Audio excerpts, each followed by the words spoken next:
You do many of those. Why have I got an extra 200 followers this last 4 minutes? And why am I being called all these names?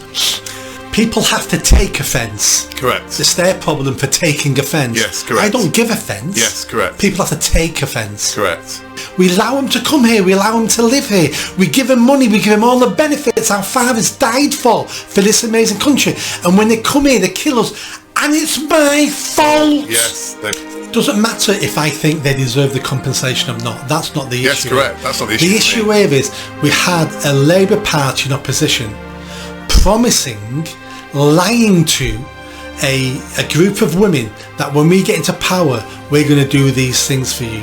The second they get into power, they then say, we're not doing it. What they're saying is don't vote for reform because they're nothing like the status quo. And most people are going, I don't want the status quo. Thank you for the tip. Ladies and gentlemen, welcome to episode 68 of The Mayor and I, with I, Lindsay Kahn, the Mayor, Nick Buckley, MBE. This is our first post-New Year edition, and our normal get-together to talk about things happening in the news and after the Christmas and New Year break. So we're a little bit sedate today and relaxed, but there's still lots to talk about, Nick. Welcome to The Mayor and I. Thank you. Did you have a good Christmas? I did. It was lovely. Quiet. Just what I wanted. Went out for some nice meals in some pubs in the afternoon. And that was it. Christmas Day was just me and my wife. I cooked. Yep, fine. And New Year's, did you have a party? New Year. Dancing? Well, New Year. I know you like to dance, so... Well, no. Our viewers may not know. New Year was... So we were going to go... You go line dancing. We're going to go for an Indian. But then couldn't get a table. Really? Yeah. So just a pub. Some drinks. I wanted to talk about something in our last conversation. I understand you're in a bit of a... I believe the technical term is a Twitter storm, or an X storm, as it's called now. So what have you been doing now, Nick? This was... Causing trouble. It's all over now, but it was a couple of days after Christmas Day. And it's one of those things where it's a one-off flippant post that you don't think anything about, and all of a sudden you go... You do many of those. Why have I got an extra 200 followers this last 4 minutes? And why am I being called all these names? There's a guy most people would have heard of. He was big during the Brexit referendum. It's called Femi Olawale, something like that. And in fact, I think I liked him before I finally woke up and realised that all these people were the race grifters and establishment shield. So I think I actually quite liked him, but I think he's an arsehole. He's an arse. Everyone thinks he's an arse. He put a post out. Is he on mainstream TV anymore? Or no, I don't watch. So he's kind of a fading personality, celebrity or whatever. But he was big during the referendum because he was a young black man. Yes, who was pro-EU, and he's been educated. He speaks well, and you know. Yeah, but another classic race grifter. Exactly. Yeah, he is now. He put something out, wishing everyone happy Christmas. Apart from reform voters, I wish you a year of sadness. So it's like, oh, sad fools. I just commented, no one does tribalism like black Africans. And it went mental. He didn't see it to begin with. People had to send it. Had to point it out to him. But then a lot of the It's good to know there's a little group of people looking at your tweets. And then all the normal race grifters, then all the ones on TV like Navanda, that Asian woman, Navanda Tweets is her handle. Navanda Core. Anyway, I don't know these people. And another one. What channels are they on? I don't know. They're on mainstream TV. They're on GB News sometimes. What they're big on. I think I might have seen the Indian woman on GB News. Yeah, so they've all the people you would, these are just different types of race grifters.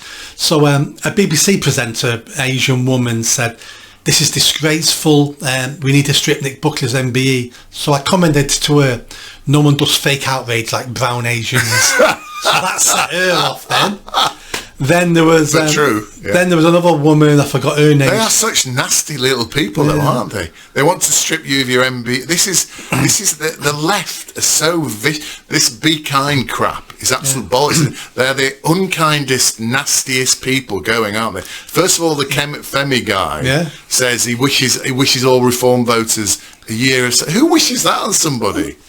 And then she wants to. I mean, they're just nasty, grubby little people who are vindictive, who are bitter, jealous, and horrible, aren't they? Yeah. But they always talk about be kind, be kind. Well, I'm going to get to the good example of that in a minute with India Willoughby, whatever she's called. India Willoughby, a bloke. Yeah. So I'll talk about him in a minute. Sorry, I think if you just dead named him. Oh no, it's not dead naming if you say they're a bloke, is it? No, because he's a bloke. Fact. Yes.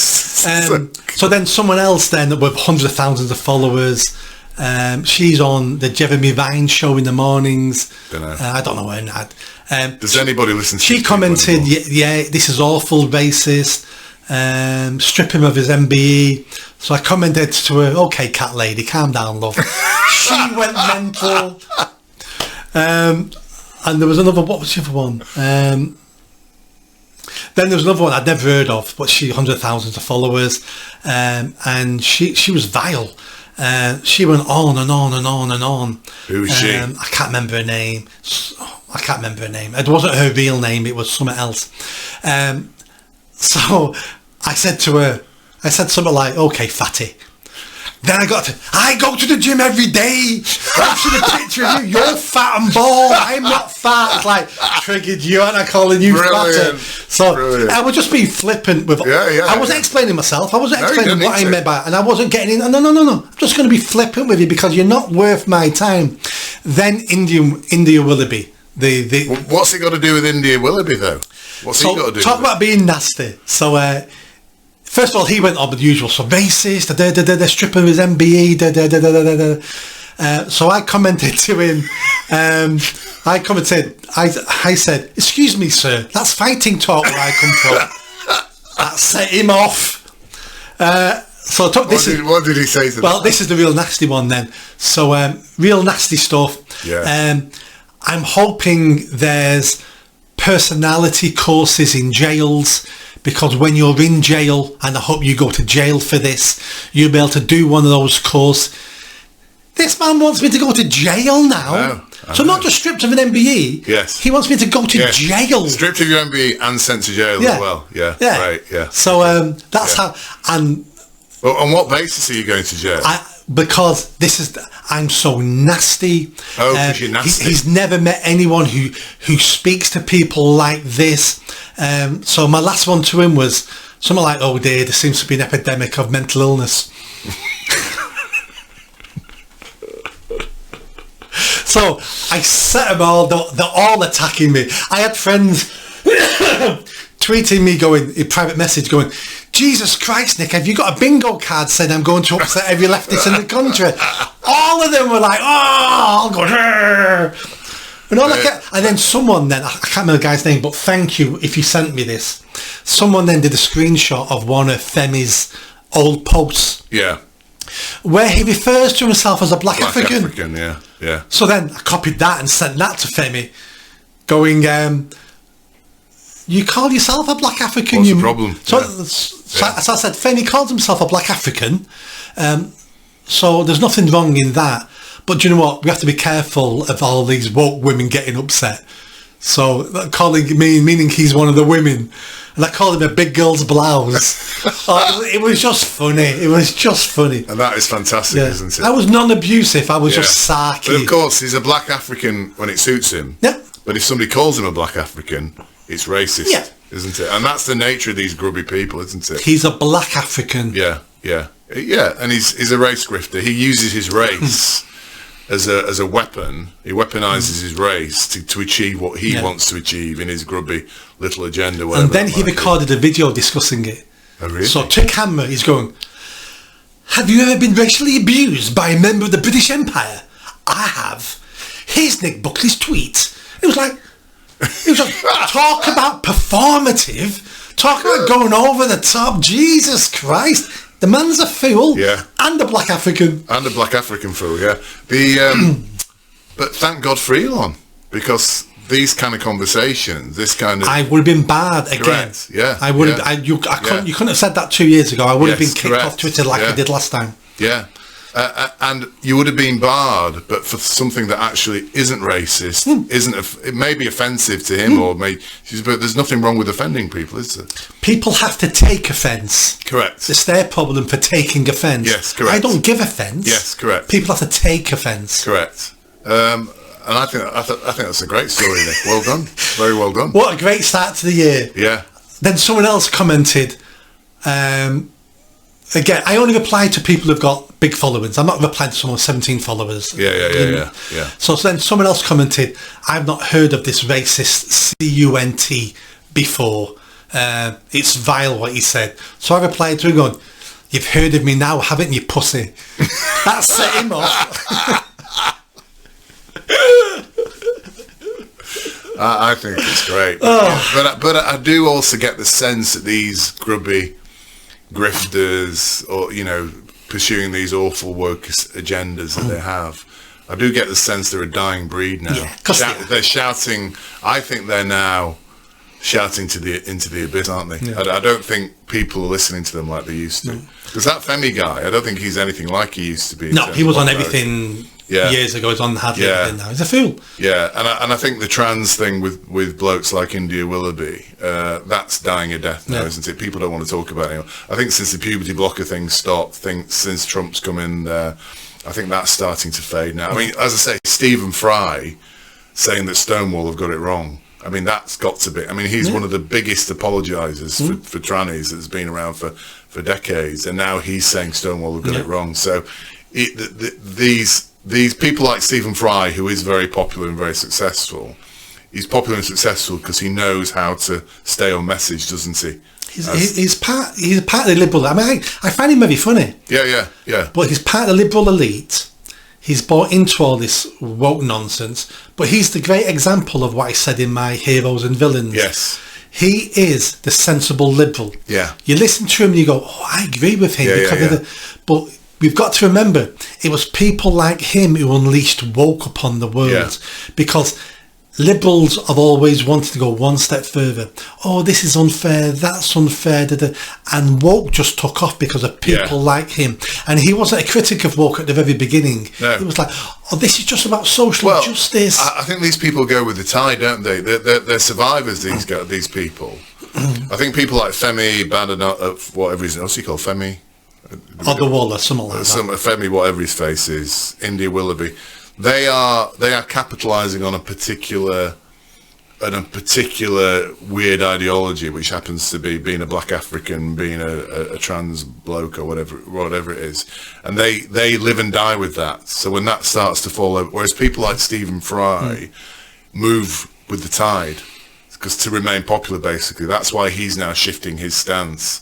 I think, which is why I think it's indicative of the fact that woke is dying, the fact things like that. I would imagine Stephen Fry was unhappy with lots of the stuff going on. Yeah. He was too afraid to say at the time. Yes. It's easy to talk your mind now. Yes, that's true. It was one of the had 4 years ago. He didn't criticise anything 4 years ago. No, he didn't. And I think he wanted to criticise it then, but he was too weak. But he can criticise it now. Yeah. He's just had the sense to come out to criticise it now, the day before it becomes fashionable to do it. Yeah. So he's just ahead of the curve by a day or two by going on Trigonometry and having that conversation. Yeah. But my advice to all the listeners, when people online are saying these things and being nasty, don't be abusive, because that's what they want.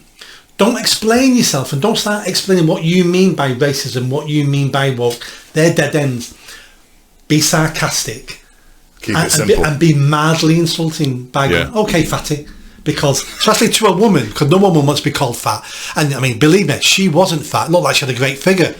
But I go to the gym, I work out all the time.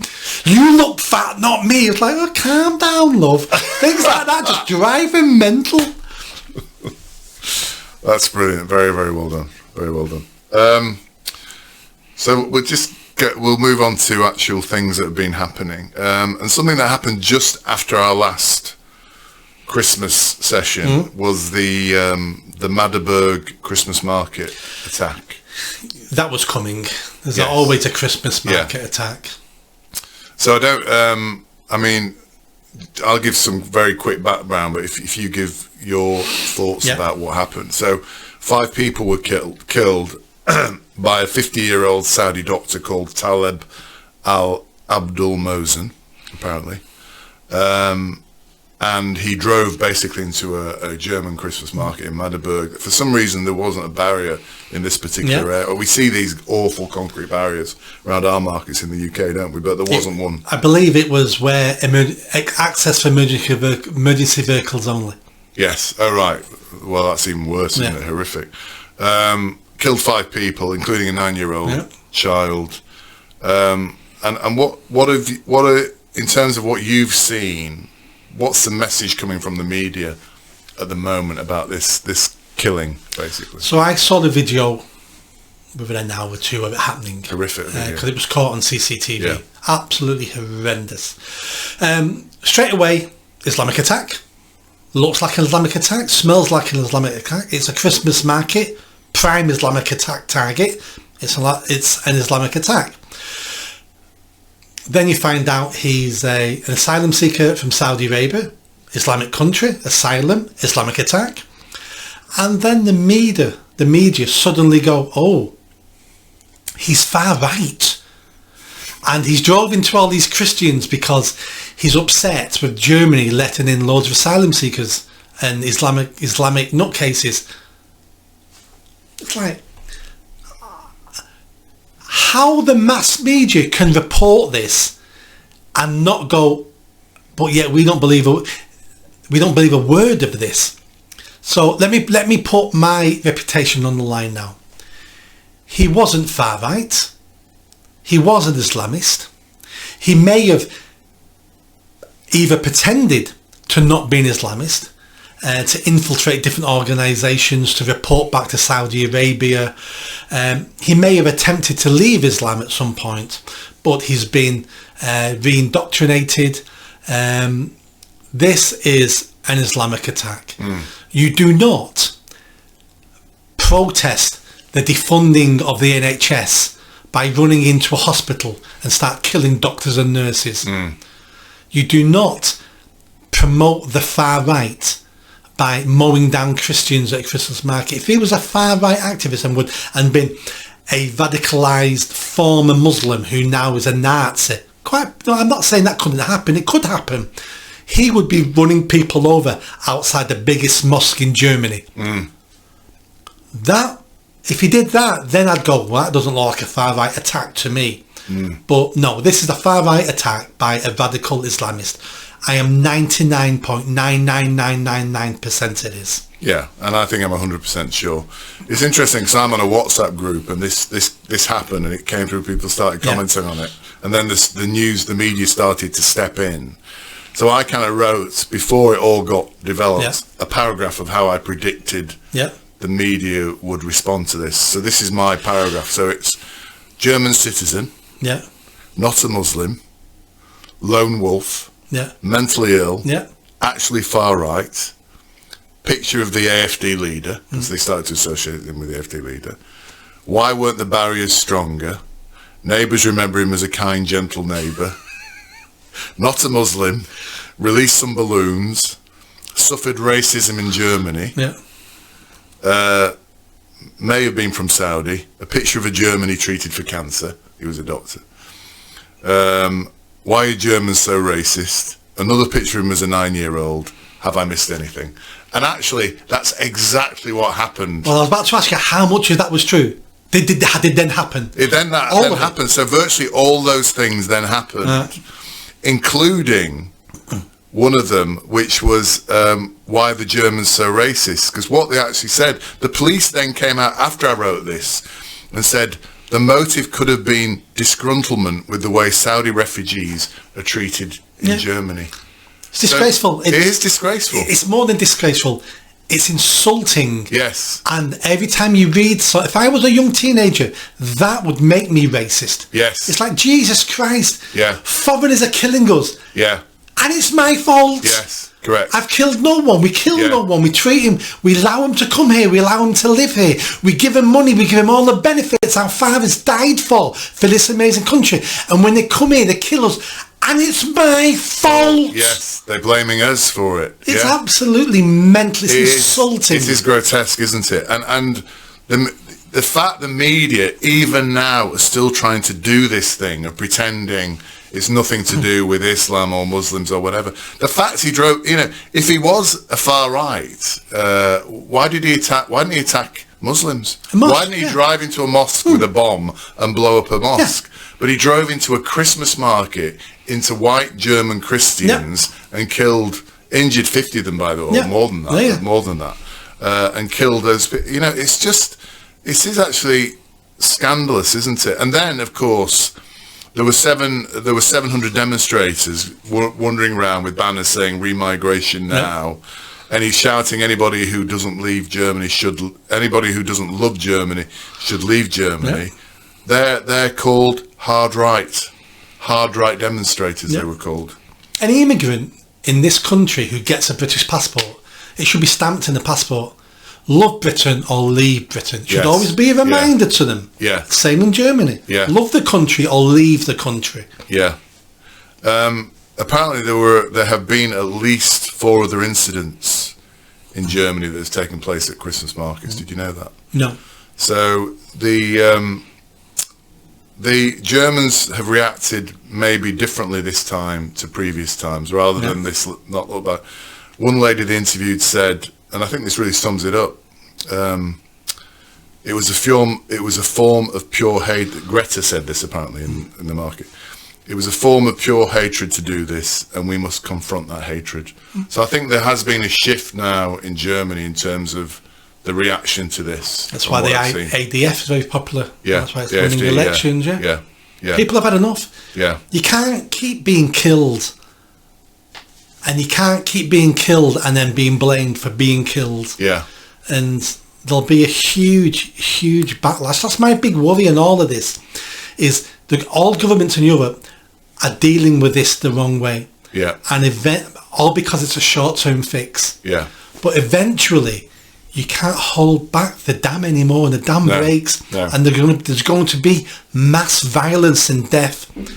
And, we're going to have gangs of white guys going around shooting Asians and shooting migrants. Yeah. And then they'll retaliate. And then more white people will arm up and start shooting them and bombing up mosques. I think there's a lot more white people than there are Asians. Absolutely. Yeah. So this is going to happen unless our governments get a grip on it. But they're not getting a grip on it. They keep blaming us for dying. Yeah. I think the change in terminology I've noted following this, which I think is now pervading the UK, is people are now saying they hate us. They're saying about the immigrants, they hate us. These people hate us, and we need to do something about it. I don't think that's been said before, because it's always been look back, don't look back in anger and love and be kind or whatever. They're actually now saying these immigrants hate us, and I think that's quite a shift, the dynamic in terms of the way people are thinking about things. I think people are starting to wake up and understand these brown people, and I know you'll say it's not just brown people, it's majority of brown people. These brown people, they hate us. These guys who are coming here, I agree, they hate us. And one of the main reasons we're beginning to realise that and understand that is TikTok. Do you know how many videos are on TikTok of migrants in this country telling TikTok how much they hate us and we're dogs and they want to kill us, and I want to come in here for the money and we're going to take over and we're going to implement Sharia law? Oh, really? It'll be a small minority of people doing that, but when you're watching that and you're going, they hate us. They all hate us. I hate them now. This is where it's going. Yeah. So I think the idea that there was a small minority who did this and didn't like us, I think it's now been overtaken with an understanding that probably a majority of immigrants to this country, certainly the Islamic immigrants, the Pakistanis or whatever, hate the British people. I still think it's a tiny minority. I don't. But like all minorities in the West and our countries, because of a tiny minority, we give them more airtime, so we hear them more. And then we look at them and we go, well, you must be all like that. But it doesn't matter how many of them hate us. Even the ones who don't hate us are still no benefit to the country. So that's why we need to end mass immigration and deport millions of people, because it doesn't matter if they hate us or don't hate us. I don't want them here. Yeah, there's other more compelling reasons for them to go, I think, than that. And I want to go over something that we covered in a previous episode, but because you didn't know how to operate the microphone, I ended up sounding like a Dalek, and I think it was an important message, which obviously got badly translated. This is to do with your vanity of wanting two microphones pointing at you all the time. Is it recording? When you're a TV presenter, as you are now, it's down to you to make sure the mic is pointing at you, the front of the mic. I can't do everything for you. Vanity's never been one of my sins, Nick. Dressing in black so you look slimmer. I've had a lot of Christmas pudding to eat. So this is something we've done before, but I want to go over it again if you don't mind. Yeah. In detail, because I think our viewers need to know what the reality is. And I've done quite a lot of work on this to understand what the cost of immigration, asylum seekers and foreign nationals are in this country.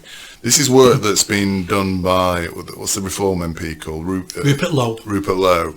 But maybe I've taken it a little bit further, and there are estimates in here, folks, but so bear with me, basically. So, the cost of immigration and asylum seekers and foreign nationals in the UK. So, asylum and immigration systems cost us 11.5 billion annually. That's for housing, processing and supporting immigration services, basically. That's a decade of the winter fuel allowance. It's a decade. Tax credits for foreign nationals cost us £5 billion a year. Cost a lot of them on benefits and get tax. Out of work benefits cost us tax credits. They're in work but not earning enough. Correct. So we subsidise their wages. Correct. Yes, that's part of it. Yeah. And don't forget, we've all been under the illusion we're bringing in high-earning immigrants. In fact, that's been a myth. We now find out that 95% are low earners. Most of them are not working. Most of them are not working. Out-of-work benefits, 4.4 billion. Yep.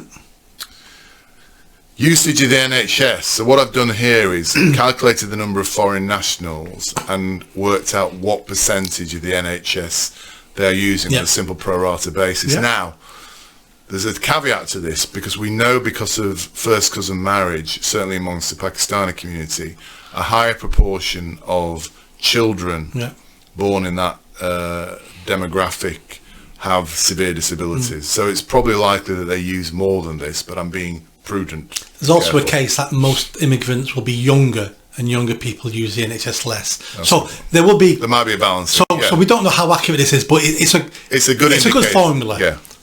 So that's 28 billion right. pounds. Education. This is for the schooling of foreign-born children and those from migrant families. 13.65 billion. Yeah. Policing and justice system, and again, this is a pro rata based on the population, 2.7 billion. Well, if it's pro rata, we know that foreigners commit crime twice as much as the native population. But I'm trying to be fair. Yeah. 2.7 billion. Social services, 3.75 billion for child protection and adult care services. Yep. Homelessness support, 240 million for temporary housing and related programs. This is not for asylum seekers who are sitting in their fancy hotels, by the way. Public infrastructure, 1.45 billion. So the grand total of that, Nick, is 70 billion pounds a year we are spending on foreign nationals and asylum seekers. Yep. And the government have the budget a few months ago was the second highest tax raising budget of all time, and that raised 40 billion. So we're spending nearly twice as much as that on foreigners. Correct. So that means not only did we not have to raise any money at the budget, we could have given 30 billion back in tax cuts. Correct. If we didn't have this problem. Yeah. So that represents nearly 3% of the UK GDP of 2.7 trillion. For every £100 we earn, we spend £3 on immigrants. And I would say that's a conservative figure, because there'd be lots of things we have no idea we're spending money on for foreigners in this country that we just don't know exist. The cost per working household of supporting these foreign nationals is about £2,500 a year. So without this, we could give every household back £2,500 a year. What that means in reality is we could reduce your taxes by £2,500 a year. Basically, you'd have £2,500. We could end council tax and still give you some money extra. That's a really good point. That means no one in the country's having to pay council tax and still getting a bit of a rebate. Yeah. If we ended it all tomorrow, you're right. That's exactly right. We could wipe out council tax, and what a benefit that would be for British families in working households. That extra £2,500 a year is a lot of money, isn't it? So the thing for me is this number is astronomical. I don't think people realise how big it is, and the benefit to our country of having that £70 billion back would be massive, wouldn't it? Of course it would. Yeah. So I wanted to go over that again because I think that's very, very important. I also want to talk around our overall spend as a country, which is a 2.7 trillion. So I've analysed that as well. And what's interesting here is foreign nationals represent, as we said, 70 billion. That's one of the first spends. We are spending 20 billion a year on net zero. We are spending 131 billion a year on environment protection. I don't even know what that is. And we are spending 550 billion a year on the public sector. You're going to have to do some maths now. Let's assume we cut public sector in half.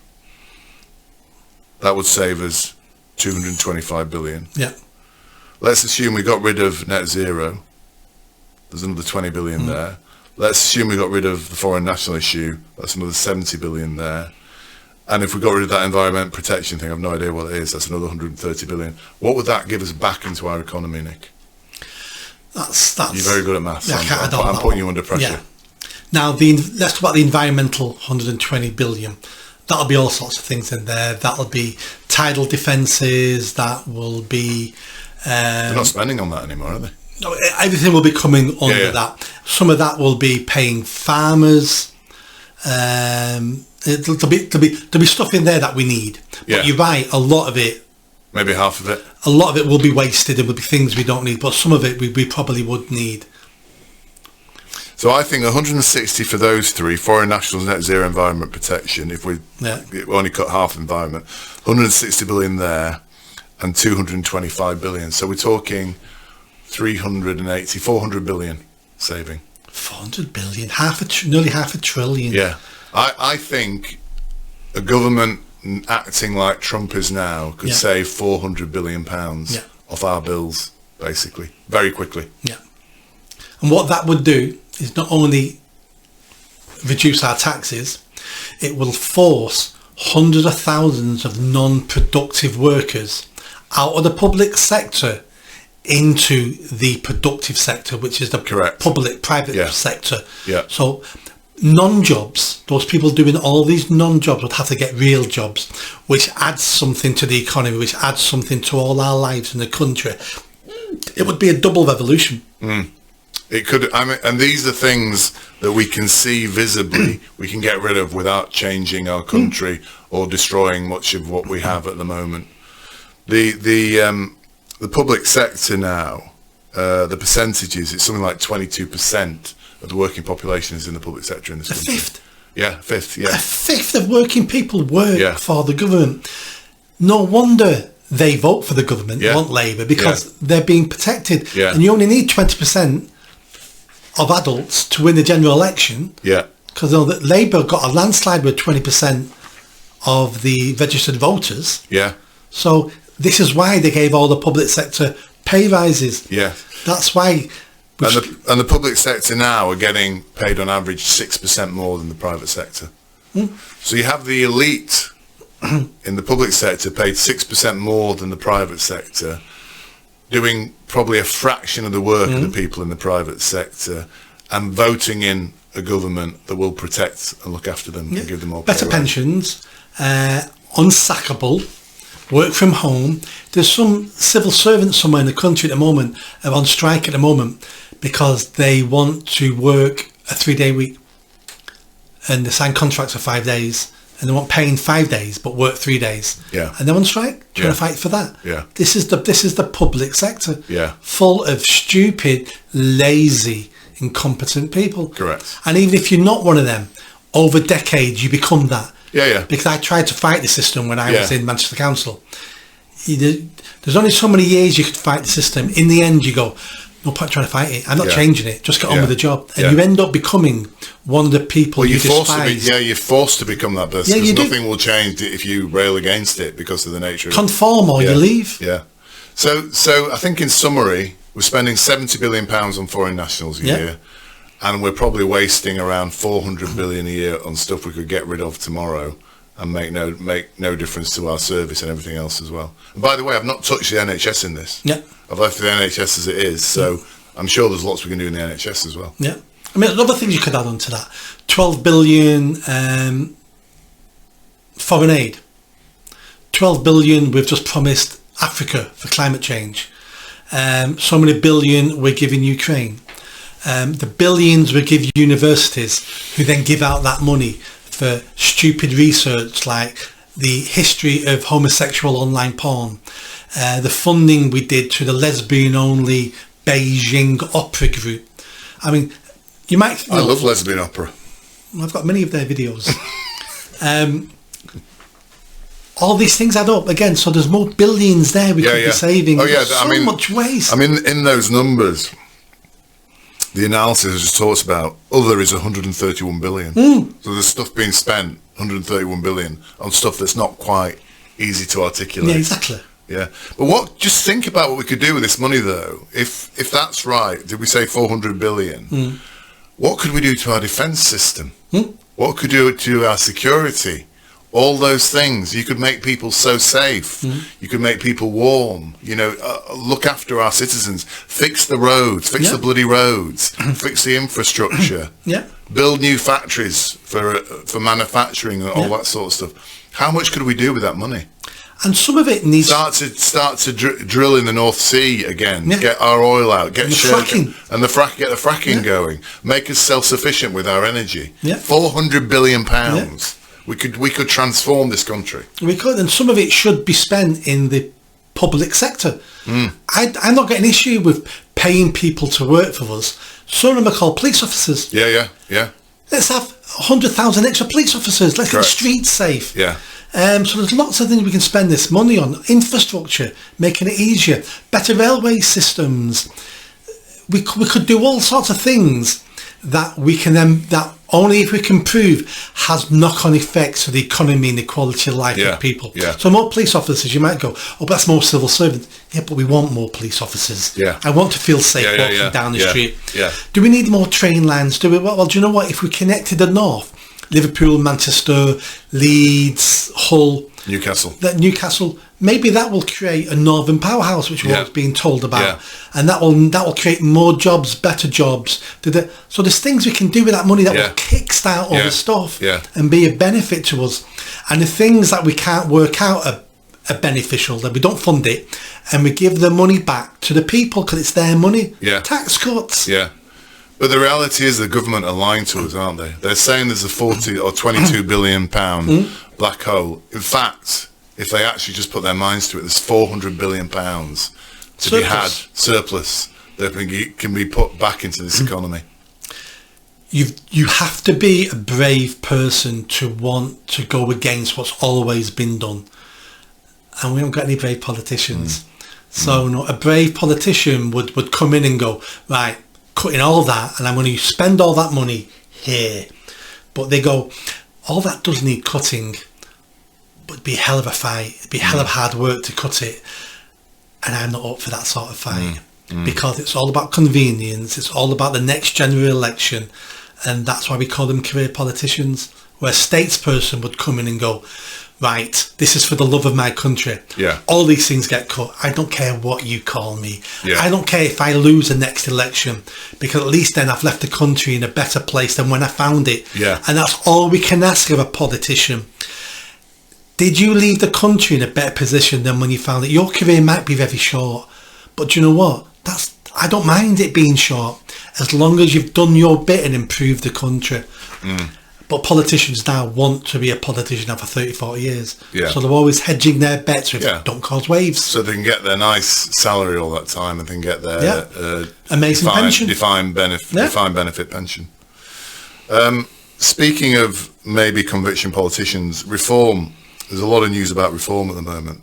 They've now overtaken the Conservatives in membership numbers. Not according to allegedly Kemi Badenoch. Yes. So again, just really giving power to reform. Really, Kemi Badenoch, the Conservative leader, has said this is incorrect. These numbers are made up. But all she's doing by arguing this is just making people realise reform are a real threat to the Tories. She's also giving the press new reasons to talk about reform. It doesn't matter how you talk about reform.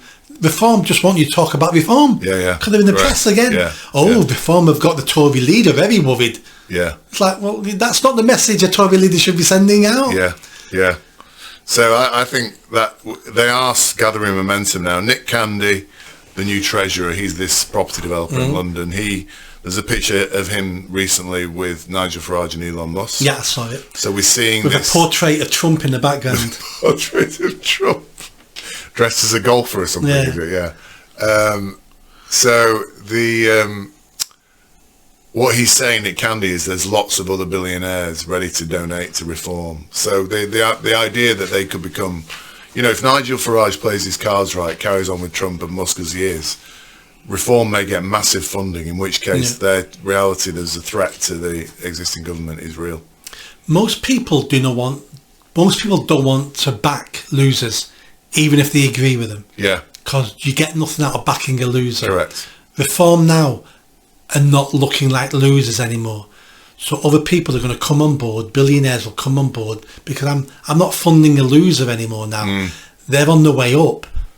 So more money and more things will be attracted to them.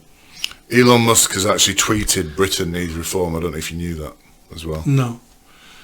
And has described the Labour and again he's obviously watching our channel. He's described the Labour and Conservatives as a uniparty.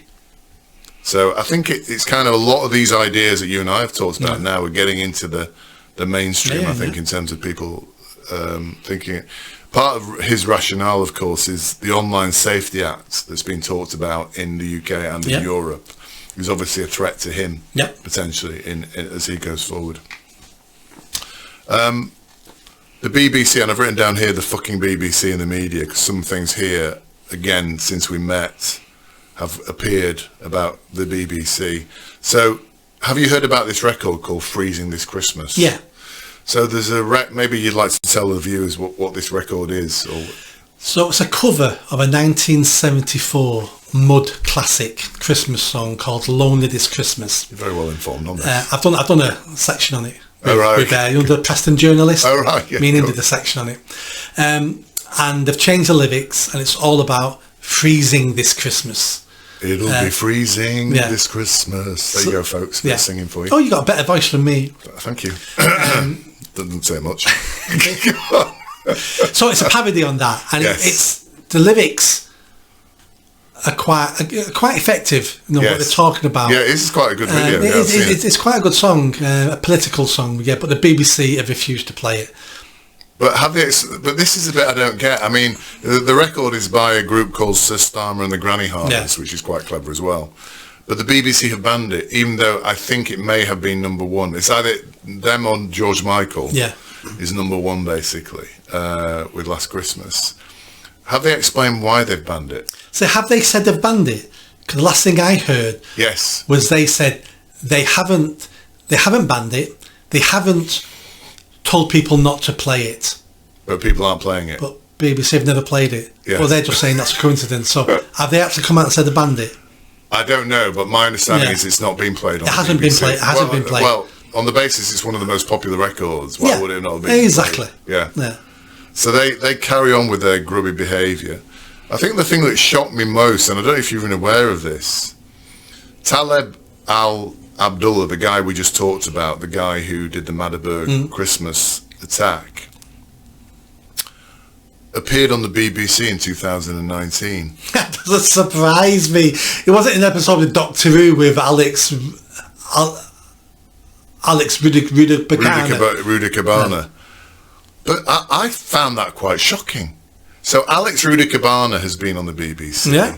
Taleb Al-Abdana has been on the BBC talking about how he's looking after refugees and stuff like that. So there seems to be a correlation. So somebody wrote, and it's quite funny, but they wrote the BBC, as well as being a nonce factory, because obviously it is a nonce factory, isn't it? All these nonces that they keep churning out. There also seems to be a correlation between the BBC and hosting Islamic terrorists just before they carry out an attack. I mean, what is going on? Is this as sinister as it appears about this organisation? That, for me, that's just one of those coincidences. If they work for the BBC like the nonces do, that's different. Yeah. But as a news agency interviewing tens of thousands of people every week, you're bound to come across people like that. If they work for the BBC, that would be different. You're bound to come across, but they didn't. I mean, Axel Rudakabana wasn't just being interviewed. He actually had a part in a Doctor Who episode, or not an episode. There was something where he actually had a part dressed up as Doctor Who. It was an advertisement for Doctor Who, the kids' version of it or something. Yeah. So these are not tangential, like these. So we have two known terrorists and major terrorist attacks we're talking about. We're not talking about one of 26. We're talking about two fundamental, the Southport attack and this one, which is a major, attack in Germany. Both have been interviewed by the BBC. Yeah, but again, when they, over a decade, they've interviewed millions of people, and you will get these coincidences like that. I think they should go through every interview they've got and just arrest everybody. I think the journalists are. Every time something happens now, they go through the old BBC library. Oh yeah, he worked there. Oh yeah, he did there. Oh yeah, it was on that one. And then I sent you a MI5 clip. might be tapped into the BBC library looking at potential suspects. I sent you a clip the other day. It wasn't BBC, it was MSNBC, a lady called Mara Gray. I don't know if you had a chance to watch it. And this just shows how these awful media institutions are brainwashed themselves and are trying to brainwash us. And she was talking about, and this is somebody who she was on NBC, but she worked for the Wall Street Journal or the Washington Post, one of these very august publications. And she was talking about Bloomberg's spending of money for his campaign, because apparently he spent $500 million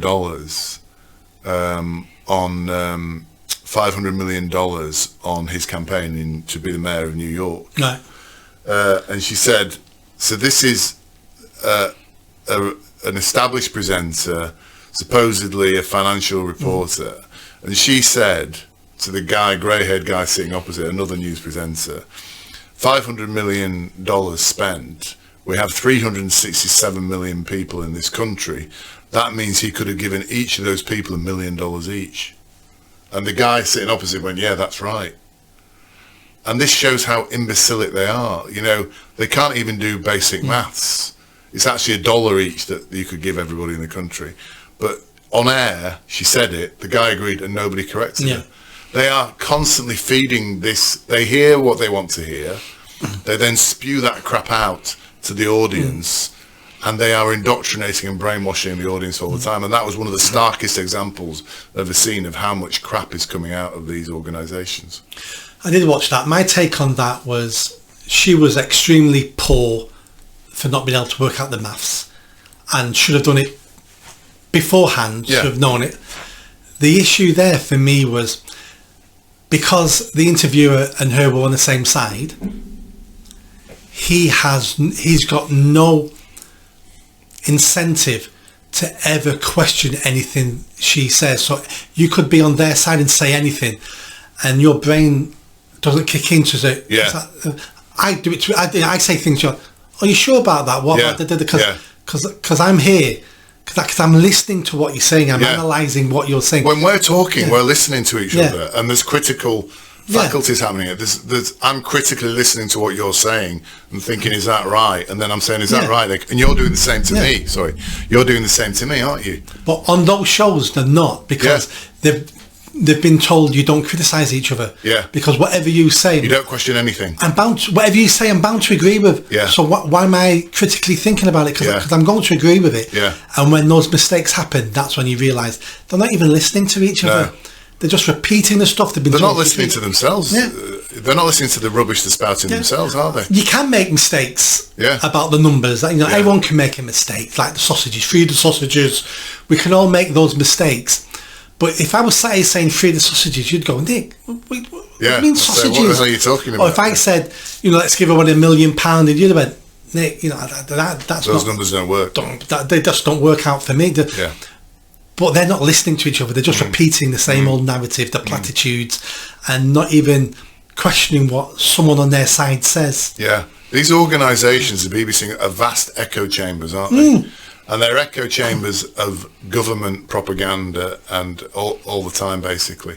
And journalists need to change now. They need to become critical again. They need to become proper journalists, basically. And a bit like, everyone should be more like Andrew Neil. Yes. Yeah. Who will rip anyone a new one. Yeah. Because his job is to tear you apart and find out what you don't know and why you're talking rubbish. Yeah. We need more journalists like him. Yeah, we need them to come back. Labour Party and Starmer, there's always a special section here. Starmer continues to break records, the wrong ones. He's more unpopular than any PM since polling began now. Yep. So it doesn't matter whether he's minus 26% or whatever. He's more unpopular now than any PM since polling began. Yep. Surely he has got to have noticed that. Yeah. He apparently, let me find it. He needs a lot of soothing and buoying up at the moment, Starmer. That's what his inner circle have been saying to journalists. That doesn't surprise me, because at the end of the day, he is just a man. And we've been designed to take on board negative feedback, because we're social creatures. So that's how to make sure we're not murdered in the tribe. Is we make sure we know how people are feeling. We don't upset people. Even the most confrontational people still at some point want to get along with people, because we're designed like that. So if you magnify that by 70 million people are telling you on a daily basis, you're rubbish, we don't like you, you're Hitler, 3 million people want another general election, that's never happened before, it will wear you down, just psychologically, because we're just humans at the end of the day. He's one man. Yeah. It doesn't surprise me that he'll be living through hell. Good. Can I say that about him? Do you know what a WASPI woman is? Yeah. Would you like to tell our viewers? WASPI women are the women who were born in the late 50s who then had their retirement date changed, because women used to retire at 60 and then it was raised to 65 and then 66. So there's isn't it 67 now? No, it's going to be 67 in about 10 years or something. But as you say, they wanted equality. Well, so I was going to get into that. Go on. So they missed out on retiring early. Yeah. But on the plus side to that, women have been telling us for 50 years, equality, equality, equality. So they finally got equality in the pension. They didn't want equality on the pension. No, they didn't. So about 1 million, it's affected 1.5 million women or something like that. 3.8 million women. Right. So then they've been campaigning now about how unfair this is, and they didn't know about it. Everyone knew about it, so stop lying. There was an issue with sending them letters, so they didn't get as many letters as they should have got, informing them decades ago what was happening. So I looked at who runs the pensions department in the government. It's split into 3 sections: top managers, middle managers, lower workers, admin staff. At every stage there's more women working in those departments than men. So the department's run by women. So if you didn't get your letters, that's women's fault. This is one of those things. I don't feel sorry for WASPI women at all. I don't think they deserve any money. We equalise an unfair pension system, and some women are unhappy about it. Now, let's talk about Labour and the WASPI women.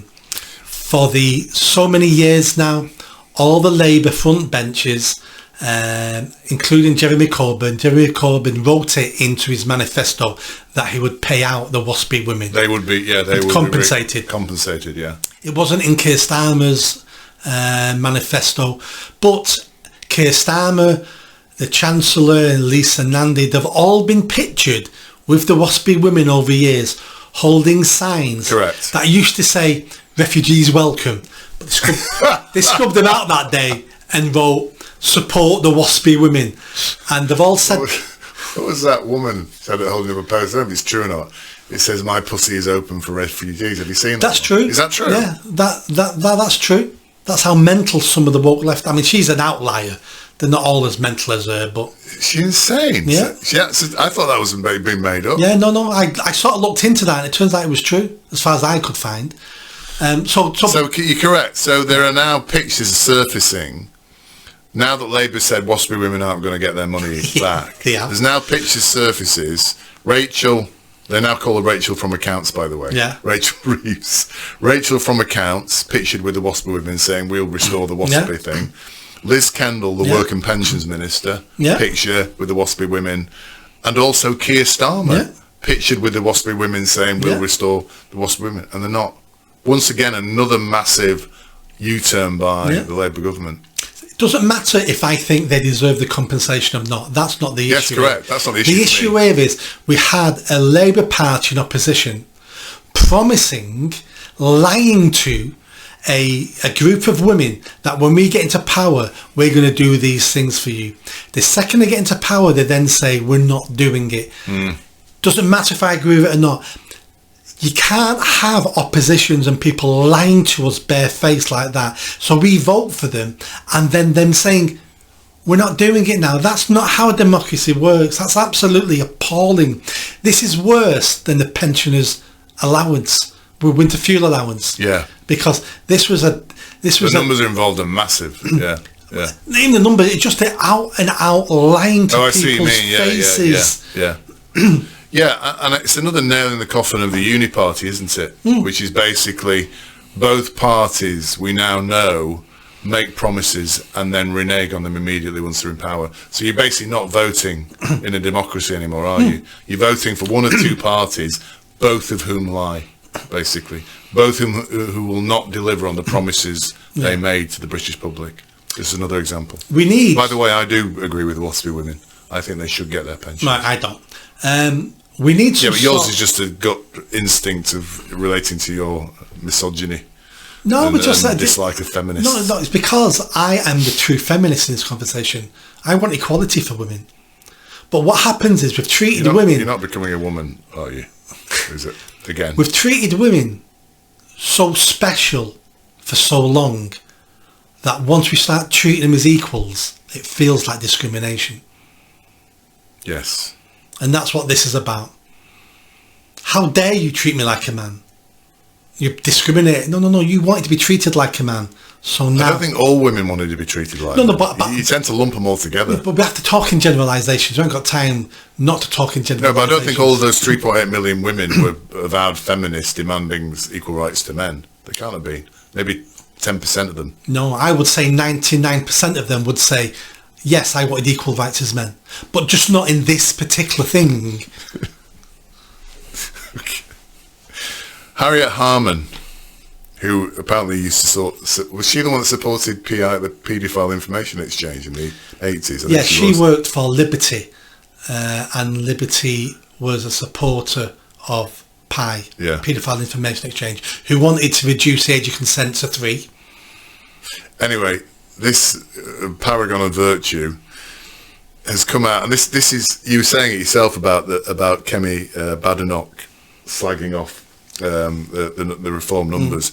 She's come out now, this is probably relatively old news, calling reform a threat to democracy. Yeah, I saw that. A danger to the democratic process as a whole. And of course, Nick, I'm asking you the question, does this ring any bells to you? Sounds exactly what they did to Trump, but they're still using the old playbook of how to insult your opposition and how to damage them in the polls. They just don't realise that doesn't work anymore. Yeah. In fact, it does the opposite. When you tell the general public now, this party is a threat to democracy, they go, thank Christ for that.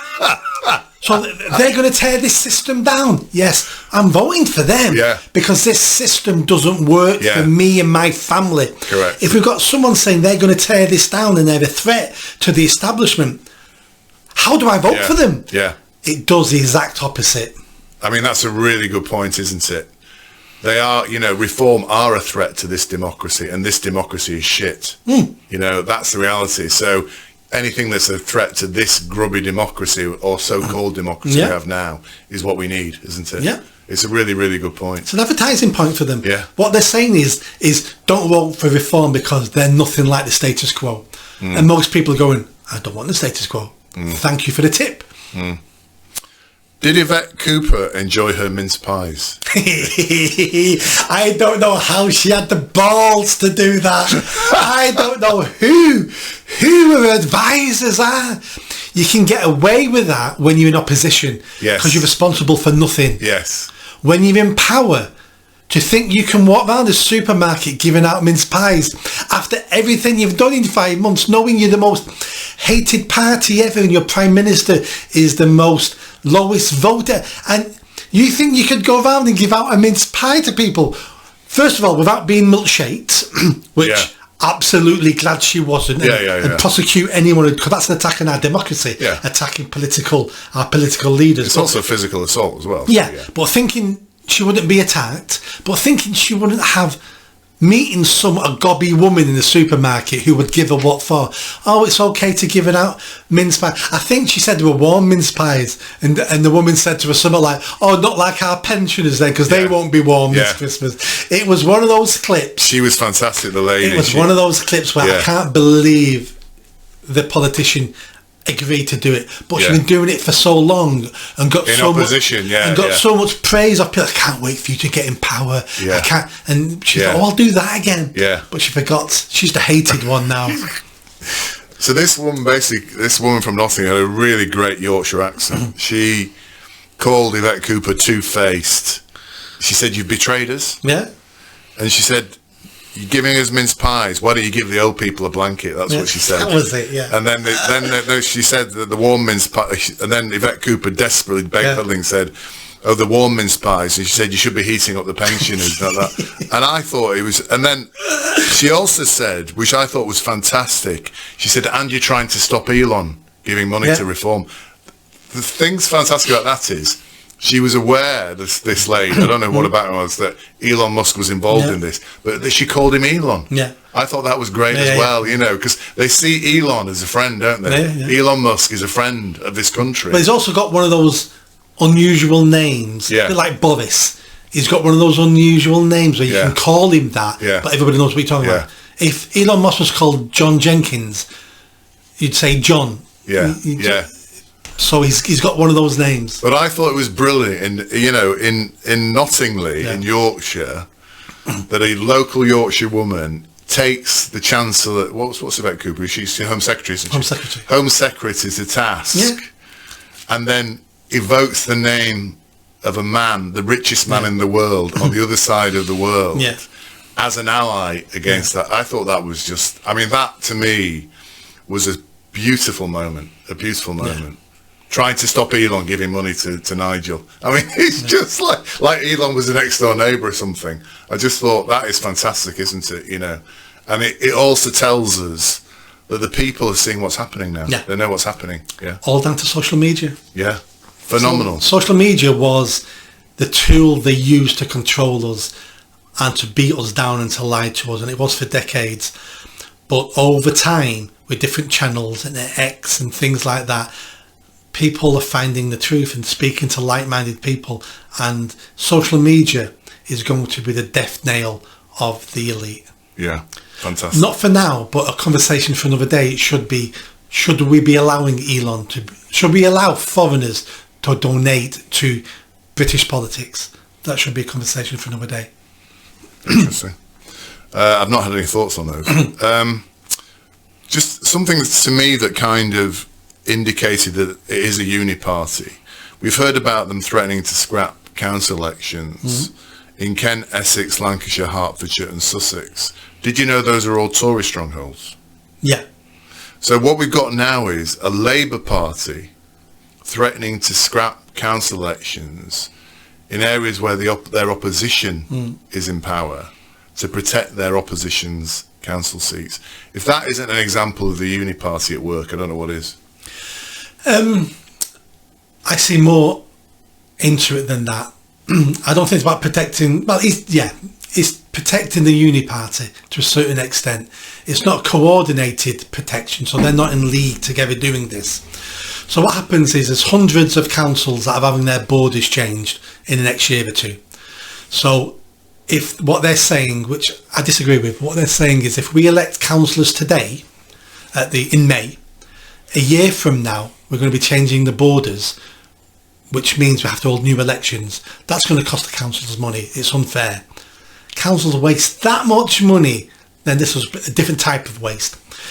You're right, most of them are Tory held, but even though it's Tory held, there will be Labour councillors in those councils, and there may be Labour people standing who will not win the seats, but are Labour representatives anyway.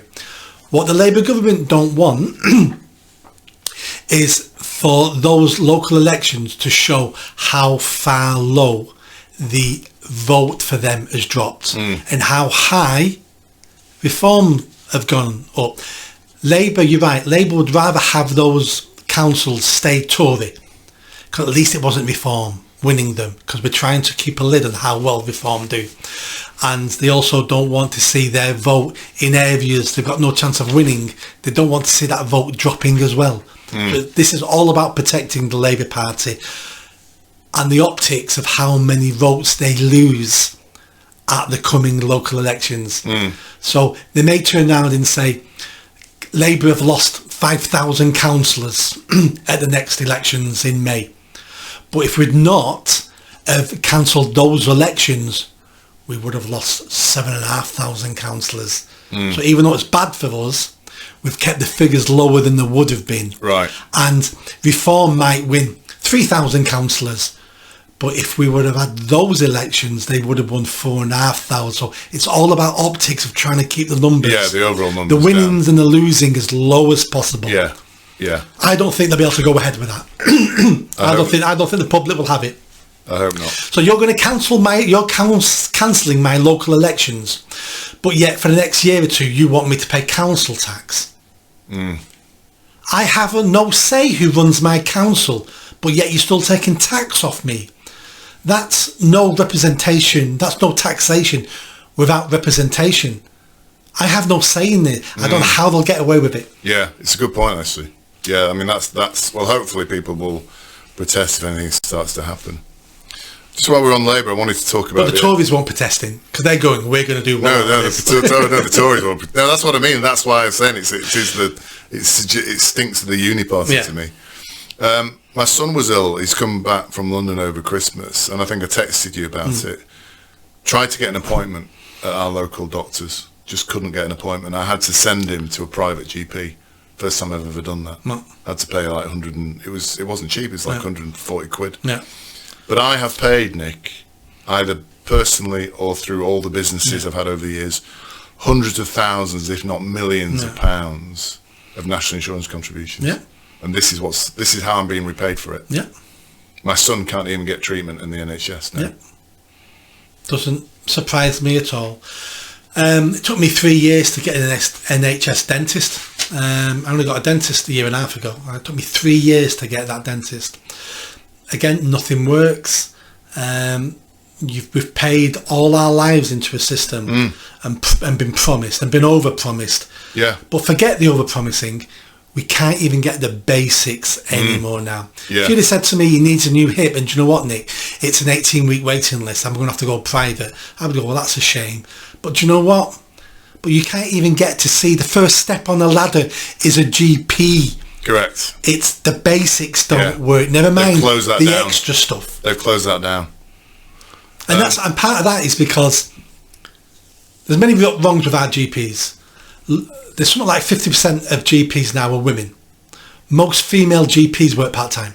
Yeah. So suddenly we lost all those hours. I think there's a high percentage of GPs that only work 3 days Yeah. a week. The majority, I'd say. Because they earn so much. Yeah. You can work 3 days a week. Yeah. We have that many immigrants in the country registering with doctors that all the places are taken up. There's lots and lots of reasons why we can't get GP appointments. It's not just immigration, it's the GPs themselves, Yeah. working part-time, all those things. It's a bloody scandal, and I would fix it if I got into power. Yeah. I'd make them work, everybody would have to work full-time, otherwise you won't get paid. And of course, we'd get rid of all the immigrants who are clogging up the system as well. An easy way of fixing it is you treat them as if you would treat a shop where you're the customer. And when you go into that shop, you spend money. Now, you could have it where if you want to see a doctor, then you have a voucher. And every time you go to see your doctor, you give him that voucher. Oh, I see. He then claims the money for seeing you. Yeah. At the moment, a surgery gets paid per how many people are on their books, regardless if they see How him or many not. people they see, yeah. So first of all, it pays for them to have too many people on their books Yeah. because they get paid for all of them, and then you can't get an appointment. Yeah. Where if you only got paid when you see someone, those surgeries would be more efficient. They would hire more doctors because that's how they make more money. There's ways around all these things. Yeah, but nobody's even thinking about it, are they? It's because they see it as too big a job to fix. Yeah, they're scared of the fight. Scared of the doctors, aren't they? Yeah.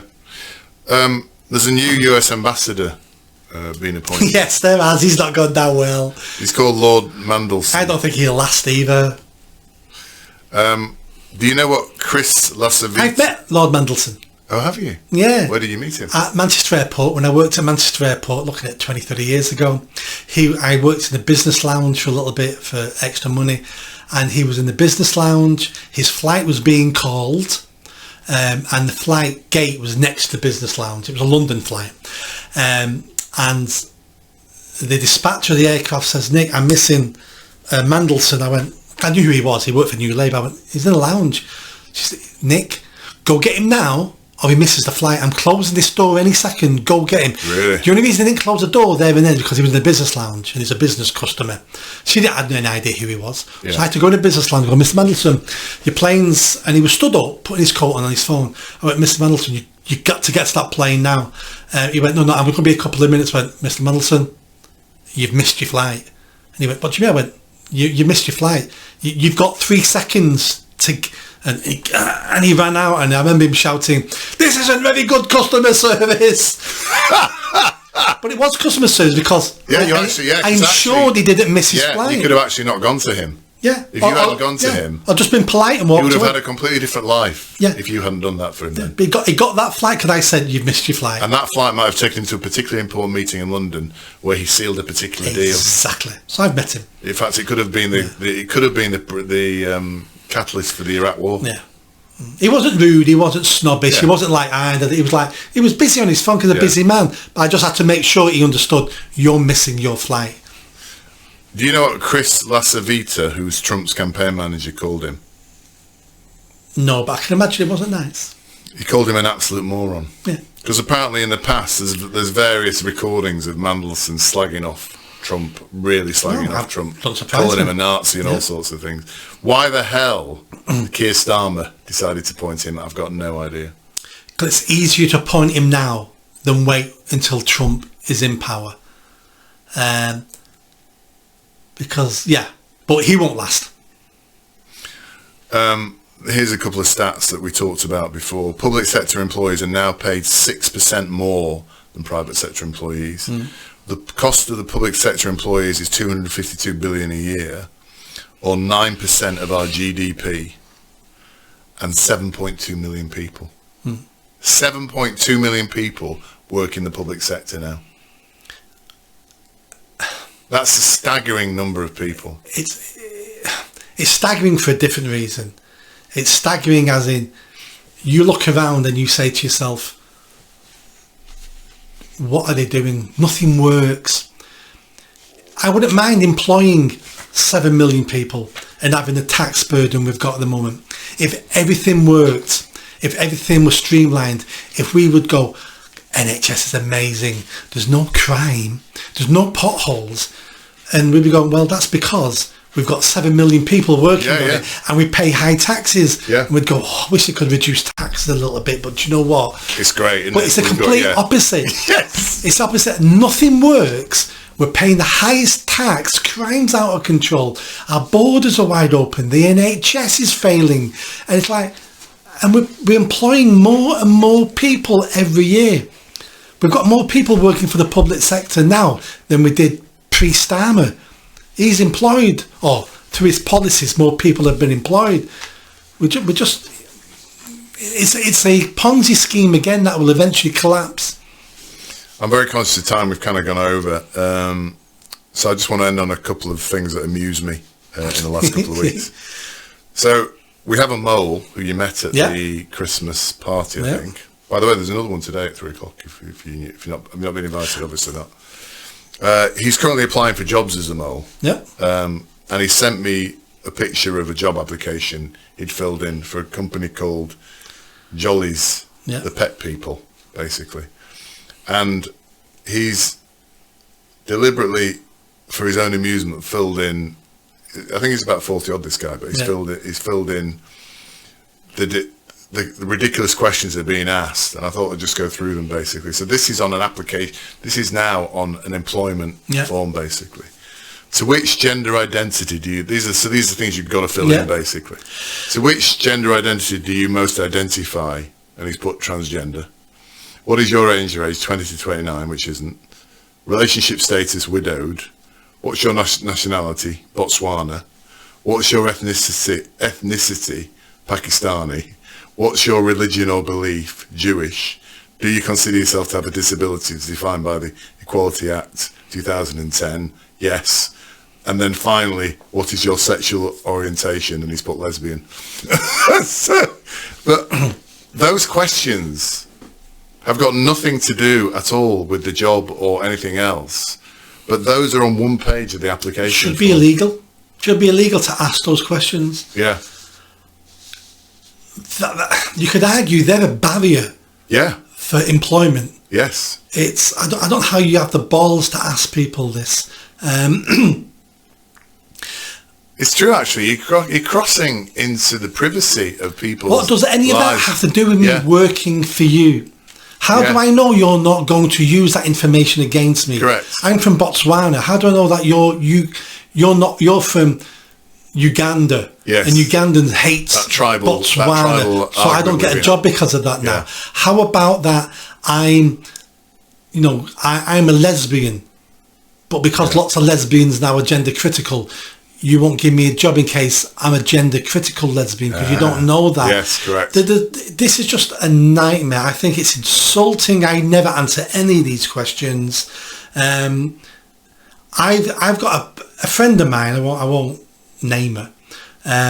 She's not a Pakistani Jewish transgender lesbian. Every job, I think I told you this before. Every job she applies for, she ticks lesbian, disabled, and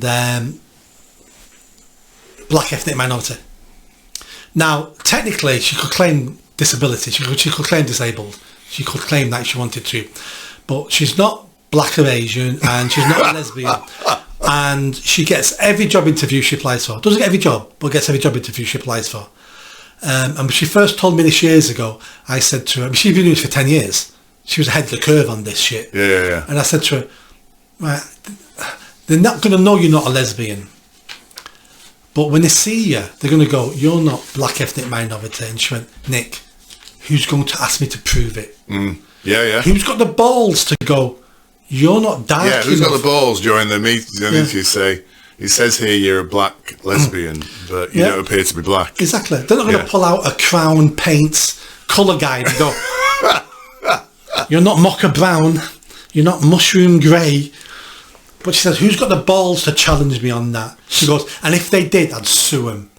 And it's like, you've got this worked out, aren't you? You're playing the game against them. Yeah. But I think you're right. I think you've hit on an important point there. I hadn't really thought about it.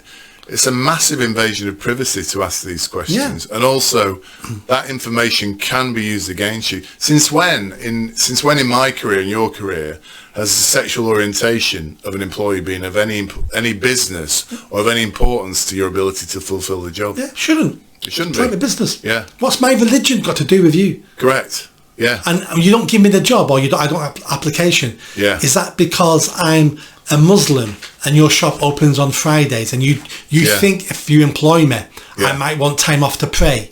Yeah. Is it because I'm a Jew and your shop opens on, the works on a Saturday? Are you scared that I won't be able? We're adding complications to the mix where it should just be on merit. I think the odds are stacked against Botswanian, Pakistani, Jewish, transgender lesbians, and whether he gets this job or not, I've got no idea. Can you update us if he gets an interview? I'll let you. And is he going to turn up in blackface? In a dress? Imagine the interviewer of that there, if they actually offer him an interview and they're waiting for him to turn up. What is this character going to look like when he turns up? We'll finish on TV reviews. I know you love watching TV reviews. So there's a new film on Netflix called The 688. Have you heard about it? No. And it's about the struggles of a group of black women. I've seen the thumbnail and went, not watching that. Yeah. Black women. Looks like in the Air Force in America. And I can tell you the story. They win the war. Well, yes. It's a true story, this one. Done by... It's based on a true story. Based on a true story. But whilst you think, is it the Air Force? What were these women doing or whatever? Apparently all they were doing was sorting post. Yeah. So what happened was...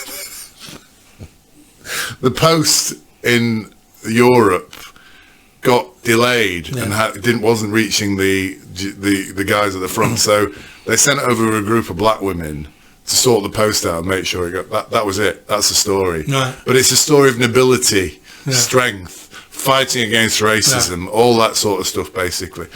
So I actually put, again, I'm using ChatGPT a lot at the moment. So I put it in said, what's this woke film about? And ChatGPT took offence to this and said they had to face hardships being black women and what. So I challenged GBT on this and said, well, everybody faced hardships then. All women faced hardships. Everybody in Europe faced hardships. And this is the response from ChatGPT after quite a heated debate. It's fair to say that I leaned on historical patterns to provide context, and I appreciate your scrutiny. Whilst I aim to explain the challenges faced by the 6888th Battalion, it's important not to overstate or generalise beyond what is supported by historical evidence. They definitely faced obstacles tied to the broader concept of segregation and gender discrimination in the army. However, the specific experiences they encountered, such as inadequate resources, lack of recognition, and institutional prejudice, might indeed overlap with those faced by other groups, including white women and men of all races. So ChatGPT actually ended up agreeing with me that it's a load of bollocks. Nearly everyone who's ever existed has been treated unfairly. Yeah. In fact, no. Everyone who's ever existed has been treated unfairly in some position. Yeah. It's just... But this program is the most woke, crappy program ever because it's all about whatever. But in fact, it's just about a bunch of women who flew over to sort out some post. And they've made it into some sort of... And who would have been treated better here than probably at home. Correct. Because there was no racial discrimination in this country during the Second World War. Yeah. There's lots of records of how black soldiers writing home saying how amazing they've been treated here because we had no racism here. Yeah. So, Louis Armstrong... I remember watching a interview with Louis Armstrong when he came over here pre-war or during whatever, and he said he was in London and asked a police officer the time, and the police officer called him sir and gave him the time. So he spent the rest of the day walking around London looking for police officers to ask the time. Because he said he'd never been treated that way. He'd never been treated like that and been called sir by a police officer and smile and treated just as everybody else was treated. Yeah. And he spent the rest of the day walking around London asking the time of police officers. That's a great story. So that's how those women would have been treated over here. Yeah. A lot better than they would have been treated at home. Yeah. But the thing is, they've had to make a film because presumably they haven't found a battalion of black soldiers who went and won the war independently. So the only one they could find was one about a bunch of black women sorting post out. Yeah. And they've made it into some sort of, they basically won the war for us by getting the post sorted. And I'm sure it's a nice story, and I'm sure they should have made a film about it. But I've not watched it, so I'm only guessing that they wokeified the story. Yes. Now, those women coming over here sorting post out for soldiers on the front line, extremely important. You know, they're not firing the guns, but unless we keep the morale of our soldiers up by getting letters from home, how are they going to fight? It's a tiny cog in a big wheel. If you break that tiny cog, nothing works. They did important work during the Second World War. Absolutely, I take nothing away from that. You know, they're mini heroes as well for doing it, leaving their homeland as well to come here to sort the post. Fantastic, lovely women. I'm glad they did it. But it's all the extra crap on this film they will add on to it. That's what annoys me. Not those women who did a good job protecting their country and doing what they could do as women. They deserve respect for that. But it's the extra bollocks Hollywood puts on it that annoys us. But I also don't think it's that important. I think, in fact, I think if I was fighting on the front line, I'd prefer to get my letters at the end in a nice bunch tied with a piece of string. No, you wouldn't. Because that's what keeps you going. No, but I might read a letter and it might get me sad. Everybody... I want to focus on the fighting, Nick. Yeah. No, you wouldn't. You'd be dead. You'd be one of the first that you're too tall that they picked you off. We've heard your stories of Curry's. That time there was a brief riot and you headed for the back exit at high speed. Everybody who was involved in the war effort played an important part. The women on the farms, they all played a really important part. And they all faced obstacles. Exactly. All the women had the normal prejudices against women at that time. Yeah. But also all the benefits they had those times as well, such as retirement age. I don't think women were on the state pension at that point. I don't think there was a state... Yeah, there was a state pension then. Oh, well, for next time we'll find out. I think that brings us to a conclusion, Mr. Buckley. Thank you very much. The Mayor and I episode... This was 68. 68. And I guess it's on me to wish you a very happy new year, I think. Yep, happy new year. We're a few days after the new year now. We're still wishing people happy new year. Oh, are we? Yeah, sorry. Did you have a good new year? Anyway, Nick Buckley, MBE, thank you very much. Thank you.